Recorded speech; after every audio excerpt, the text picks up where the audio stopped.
ओम नमः शिवाय। तो स्वागत है दोस्तों आपका आपके अपने यूट्यूब चैनल श्रद्धा भाव में। आज हम इस वीडियो में सावन की कथा आपको सुनाएंगे। आप इस कथा को ध्यानपूर्वक सुनना। इस कथा के सुनने से आपके सभी बिगड़े हुए काम बन जाएंगे। भगवान भोलेनाथ बहुत ही भोले होते हैं। वो थोड़ी सी ही पूजा पाठ से बहुत जल्दी प्रसन्न होते हैं। इसलिए आप इस कथा को प्रतिदिन सुबह नहा धोकर पूजा करते समय या दिन में किसी भी प्रकार से सुने और सावन में सोमवार में प्रत्येक सोमवार को इस कथा को जरूर पढ़ें। इससे आपकी सभी कठिनाइयाँ दूर होंगी। सोमवार व्रत कथा। एक साहूकार था जो भगवान शिव की भक्ति करता था। उसके पास धन धान्य की कोई कमी नहीं थी, लेकिन उसकी कोई संतान नहीं थी। इसलिए वह बहुत दुखी रहता था और इसी कामना को लेकर वह शिव जी के मंदिर में जाकर दीप जलाता था और शिव जी की पूजा करता था।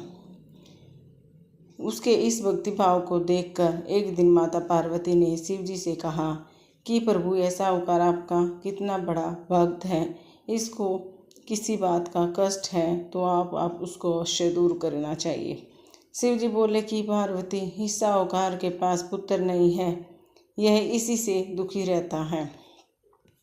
तो इस पर माता पार्वती ने कहा, हे ईश्वर, कृपा करके इसे पुत्र का वरदान दे दीजिए। तब भोलेनाथ ने कहा कि हे पार्वती, साहूकार के भाग्य में पुत्र का योग नहीं है। ऐसे में अगर इसे पुत्र प्राप्ति का वरदान मिल भी गया तो वह केवल 12 वर्ष की आयु तक ही जीवित रहेगा। यह सुनने के बाद भी माता पार्वती ने कहा कि हे प्रभु, आपको इस साहूकार को पुत्र का वर देना ही होगा, अन्यथा भक्त आपकी सेवा क्यों करेंगे। माता के बार बार कहने से भोलेनाथ ने साहूकार को पुत्र का वरदान दिया, लेकिन यह भी कहा कि यह केवल 12 वर्ष तक जीवित रहेगा। साहूकार यह सारी बातें सुन रहा था, इसलिए उसे न तो खुशी हुई और न ही दुख। वह पहले की तरह भोलेनाथ की पूजा अर्चना करता रहा।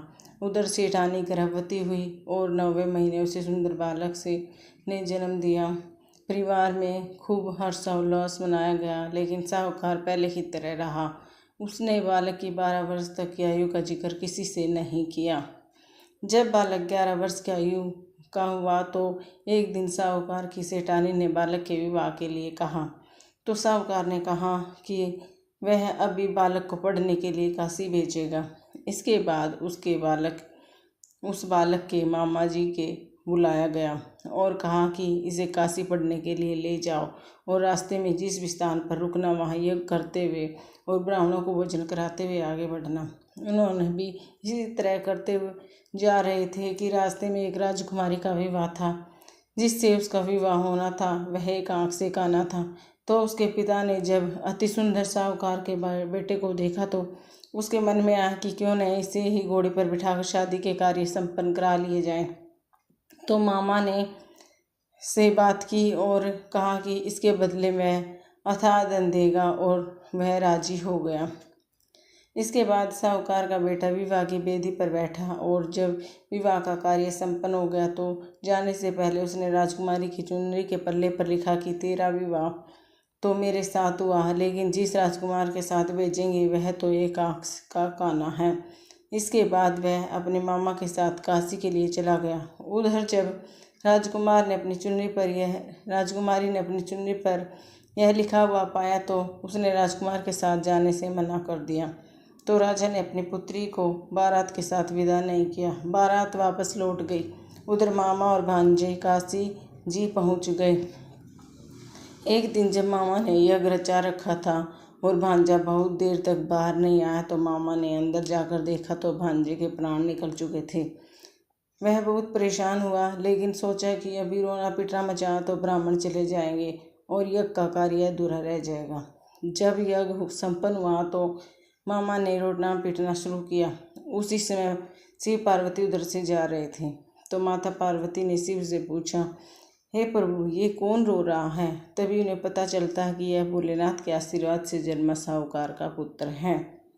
तब माता पार्वती कहती है, इस स्वामी से जीवित कर दे, अन्यथा रोते रोते इसके माता पिता के प्राण निकल जाएंगे। तब भोलेनाथ ने कहा कि हे पार्वती, इसकी आयु इतनी ही सी थी, सो भोग चुका है, लेकिन माँ के बार बार आग्रह करने पर भोलेनाथ ने उसे जीवित कर दिया।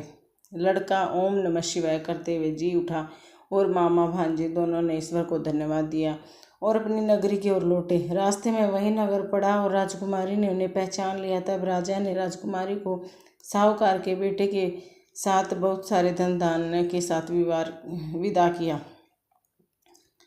उधर साहूकार और उसकी पत्नी छत पर बैठे थे। उन्होंने यह प्रण कर रखा था कि यदि उनका पुत्र सकुशल न लौटा तो वह छत से कूदकर अपने प्राण त्याग देंगे।